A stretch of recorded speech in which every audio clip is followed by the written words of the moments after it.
اور خلافت کا سلسلہ پھیلا ساری دنیا میں، وہاں یو پی وغیرہ کے علاقے میں، افغانستان کے، پاکستان کے علاقے میں بہت بڑا سلسلہ، افغانستان میں بالخصوص، پاکستان میں، اور پھر نارتھ کے علاقے میں بہت بڑا سلسلہ سرکار بندہ نواز رحمۃ اللہ علیہ کے خلفاء سے چلا ہے۔ آج بھی لاکھوں کی تعداد میں لوگ اپنے اپنے مقام پہ بندہ نواز کا عرس منایا کرتے ہیں۔ آج یہاں مجلس فیضان چشتیہ بندہ نواز کی یاد منا رہی ہے، الحمدللہ، لیکن صرف یہ نہیں منا رہے ہیں، ساری دنیا میں بندہ نواز کی یاد منائی جا رہی ہے۔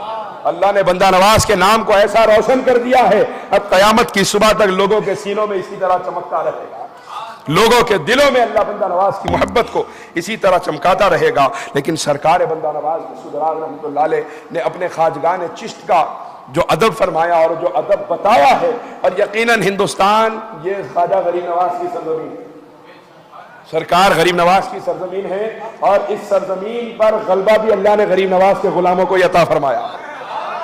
سلسلہ چشت اہل بہشت جو پھیلا ہے، اللہ اکبر، سرکار غوث پاک کے اولادوں میں کئی اولیاء کرام ایسے تشریف لائے جنہوں نے یہاں آنے کے بعد سلسلہ چشتیہ میں بیعت کی ہے، ان کے آستانوں میں آج سما کی محفلیں منعقد ہو رہی ہیں۔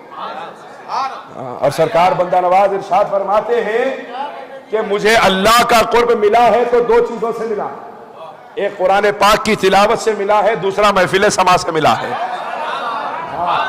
ایک قرآن پاک کی تلاوت ہے، دوسرا محفل سما ہے۔ سما کے متعلق ایک واقعہ عرض کر دو جو سرکار بندہ نواز نے جوامع الکلم میں تحریر فرمایا ہے۔ سرکار بندہ نواز ارشاد فرماتے ہیں جوامع الکلم میں کہ ایک مرتبہ سید الطائفہ خواجہ جنید بغدادی رحمۃ اللہ علیہ کوہ لبنان پہ سما سن رہے تھے۔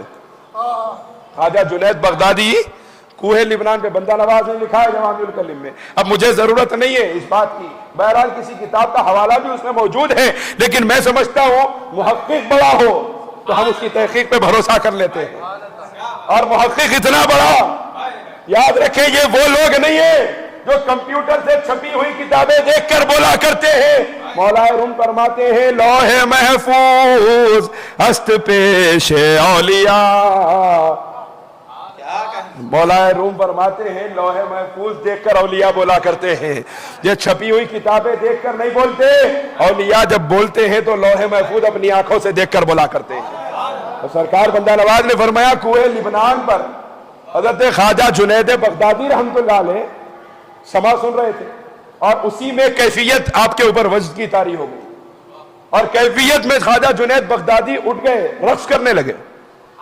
آپ کی کیفیت پہ سارے مریدین پر بھی غلبہ طاری ہو گیا، کیونکہ پیران عظام کا یہ معاملہ ہوتا تھا۔ آج کیا ہے، چار آدمی جن کے سینے کالے ہیں وہ آ کے بیٹھ گئے، اللہ سب کے سینوں کو روشن فرما دے ہم سب کے، تو جو بولنے بیٹھے ہوئے ہیں ان کی بھی زبان میں لکنت پیدا ہو جاتی، لیکن وہ بزرگان دین ایسے ہوتے تھے کہ جو ان کے قریب آ کے بیٹھتا تھا اس کا سینہ بھی روشن ہو جاتا تھا۔ جنید بغدادی پر کیفیت طاری ہے، سارے مریدین پر کیفیت طاری ہو گئی۔ اب سرکار بندہ نواز فرماتے ہیں ایک مجوسی کوہ لبنان پہ کھڑا دیکھ رہا تھا کہ آخر یہ ہو کیا رہا ہے، آوازیں دینے لگا، کیفیت میں کوئی آواز سننے کو تیار ہی نہیں ہے، ذہن ادھر نہیں جا رہا، کان کسی اور چیز کی سماعت کے لیے تیار نہیں ہے۔ تو حضرت جنید بغدادی رحمۃ اللہ علیہ جب کچھ دیر کے بعد میں کیفیت تھمی، آپ نے فرمایا مجھے ایسے محسوس ہو رہا تھا کہ کوئی ہمیں آواز دے رہا تھا۔ وہ مجوسی آیا، کہنے لگا آگ کی پوجا کرنے والا، کہنے لگا میں آواز دے رہا تھا۔ آپ نے فرمایا کیا بات ہے؟ تو اسے کہا آپ لوگ کون ہیں اور یہ کیا کر رہے ہیں؟ تو آپ نے فرمایا کہ ہم نبی آخر الزمان احمد صلی اللہ علیہ وسلم کی امت ہے، اور اللہ کی محبت میں اضافے کے لیے سما سن رہے تھے اور کیفیت میں رقص کر رہے تھے۔ اس نے کہا مجھے کلمہ پڑھا دیجیے۔ سرکار بندہ نواز فرماتے ہیں کوئی اور بات نہیں کہی گئی، سما کی محفل دیکھا، بولا کلمہ پڑھا دیجیے۔ غریب نواز کی سما کی محفل میں آتا تو بھجن کی محفلوں میں وہاں جانا چھوڑ دیتا تھا، انہیں سما میں آ کے بیٹھ جاتا تھا ہمیشہ۔ یہاں کا اقتضاء سرکار غریب نواز نے اختیار فرمایا کہ اس مقام کے لوگوں کو کس طرح قریب کیا جائے، تو سرکار بندہ نواز فرماتے ہیں کہ خواجہ جنید بغدادی نے آواز سنی، اس سے بلایا، اس نے کہا کیا کر رہے تھے، وجہ بتائی، اس نے کہا کلمہ پڑھا دیجئے۔ آپ نے فرمایا سبب کیا ہے؟ اس نے کہا ہم نے اپنی آسمانی کتابوں میں پڑھا تھا کہ اے نبی آخر الزمان احمد صلی اللہ علیہ وسلم جب تشریف لائیں گے ان کی امت میں ایک طبقہ ایسا بھی پیدا ہوگا جو اللہ کی محبت کے اضافے کے لیے سما بھی سنے گا، اس پر رقص بھی کرے گا۔ بندہ نواز جوامع الکلم میں فرما رہے ہیں اسی لیے سرکار بندہ نواز ارشاد فرماتے ہیں کہ مجھے اللہ کا قرب اگر ملا ہے تو تلاوت قرآن پاک اور مجلس سما سے ملا ہے. لیکن آج لیکن بندہ نواز سرکار سما کی محفل میں بیٹھنے کے جو آداب بتائے وہ آداب سامنے رکھے تو میں آپ کوئی بھی نہیں بیٹھ سکتے محفل میں, بیٹھ ہی نہیں سکتے, خوالاں بھوکے مر جاتے. ہو جاتا ایسا, کوئی نہیں ہے. بندہ نواز فرماتے ہیں ایک سوئے خیال حاصل ہونا چاہیے, جس کے سینے میں تھوڑی بھی دنیا رہے وہ محفل سما میں نہ بیٹھے. بولے بیٹھ سکتے ہم, ہمارے سینے تو دنیا سے محبت سے معمور ہے. ابھی سنے نہیں, یہ نہ کہنا کہ پھر دنیا میں رکھا کیا ہے, وہ دنیا کی محبت سے معمور ہے ہمارے سینے. دنیا ہی دنیا ہمارے سینوں میں بھری ہوئی ہے. تو آج ضرورت اس بات کی ہے کہ ہم ان بزرگان دین کی محبتوں کے ساتھ, ان کے فضائل و مناقب کے ساتھ ان کی تعلیمات کو بھی اختیار کریں. سرکار بندہ نواز ارشاد فرماتے ہیں, یہ تو ہم سمجھ گئے دیکھے بندہ نواز محفل سما سے قرب الہی ملا, بولے اپن بھی جا کے محفل سما میں بیٹھیں گے, یہ سمجھ میں آ گیا. اس سے پہلے کیا بولے, تلاوت قرآن سے ملا, بولے وہ نہیں سمجھ میں آتا, وہ نہیں سمجھ میں آتا. تلاوت قرآن پہلا بولے وہ بھول گئے ہم, محذوف کر دیے, حذف کر دیے. حذف کر کے کیا بولے, محفل سما میں دیکھے اللہ کا قرب ملتا کرے, جا کے محفل سما میں بیٹھو, پہلے تلاوت قرآن کرو. بولے بندہ نواز ہاں, سال بھر قرآن کو اٹھا کے نہیں دیکھتے, کھول کے نہیں دیکھتے, جزدان پہ گرج بیٹھی ہوئی ہے, نہ مردوں کو ہوش ہے نہ عورتوں کو ہوش ہے کھولنے کا قرآن.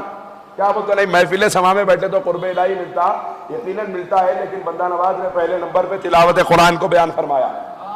اور یاد رکھیں جو قرآن کا نہیں ہے انہیں کس کا بھی نہیں ہے, کتنے بھی دعوے کر لو. قرآن دیکھیے آپ, انبیاء بھی کھڑے ہوں گے نا اگر قیامت کے دن اللہ کی بارگاہ میں, اگر انبیاء بھی کھڑے ہوں گے تو اللہ کے پاس سفارش کریں گے, اللہ کے پاس سفارش کریں گے انبیاء کھڑے ہو کر. لیکن جھگڑنے کی جو بات ہے وہ صرف قرآن کے لیے ہے. اللہ کے رسول فرماتے ہیں قرآن جھگڑے گا قیامت کے دن, اے اللہ اس نے میرا حق ادا کیا ہے, یہ جہنم میں نہیں جا سکتا. اللہ اس کے جھگڑنے کو قبول فرما کے اسے جنت میں داخل فرمائے گا. انبیاء اولیاء سفارش کریں گے, قرآن جھگڑے گا.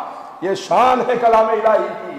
پھر اس کے بعد کوئی جنت میں جا رہا ہوگا, قرآن آ کے جھگڑے گا, کہے گا نہیں اللہ اس نے میرا حق ادا نہیں کیا. اللہ فرمائے گا جنت میں نہیں جا سکتا, جہنم میں پھینکو اٹھا کے, قرآن کا حق ادا نہیں کیا. قرآن جو اس سے نہیں جڑا وہ کسی سے نہیں جڑ سکتا, یاد رکھو. کیونکہ قرآن اللہ تبارک و تعالیٰ کی عظیم ترین نشانی کا نام ہے, روشن دلیل پروردگار عالم کی قرآن پاک ہے.